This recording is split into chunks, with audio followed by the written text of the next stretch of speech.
இந்த எலெக்ஷனில் போட்டியே டிவிகேவா டிஎம்கேவா டிஎம்கேவான்னு சொல்லுவார், நான் எதிர்பார்த்தேன். டிவிகேவா டிஎம்கேவா அப்படி நிப்பாட்டுறாருல. ஸோ அதுதான் போட்டி அப்படிங்கும்பொழுது நம்ம 2 பேருக்குமான போட்டி. அப்போ அவர் அப்பான்னு ஒரு இமேஜ் கிரியேட் பண்ணுறார், அதை உடைப்போம் அப்படிங்கிறது தான்.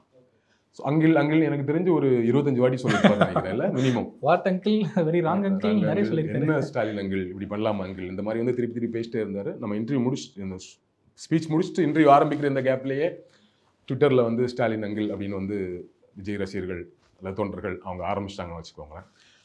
அது ஒரு வகையான ஆப்போசிட்டில் இருக்கக்கூடிய ஒரு பெரிய ஆளுமே அல்லது போட்டியாளரை வந்து இறக்குற ஒரு ஸ்ட்ராட்டஜி. அது ஒரு ஸ்ட்ராட்டஜியாக தான் பார்க்குறேன். பட் ஸ்டாலின் அவர்களை பொறுத்த வரைக்கும் இது ரொம்ப அவருக்கு ஒன்றும் பெரிய கொச்சையான வார்த்தையெல்லாம் கிடையாது. அவர் இதோட பெரிய கொச்சையான விமர்சனத்தெல்லாம் தாண்டி வந்துட்டார். அவர் மேலே இருக்கக்கூடிய விமர்சனம், ஒரு பொலிட்டிஷியனாக ஒரு முதலமைச்சராக விமர்சனம் இருக்குது, விமர்சனம் இல்லை அப்படிங்கிறது வேற பக்கம்.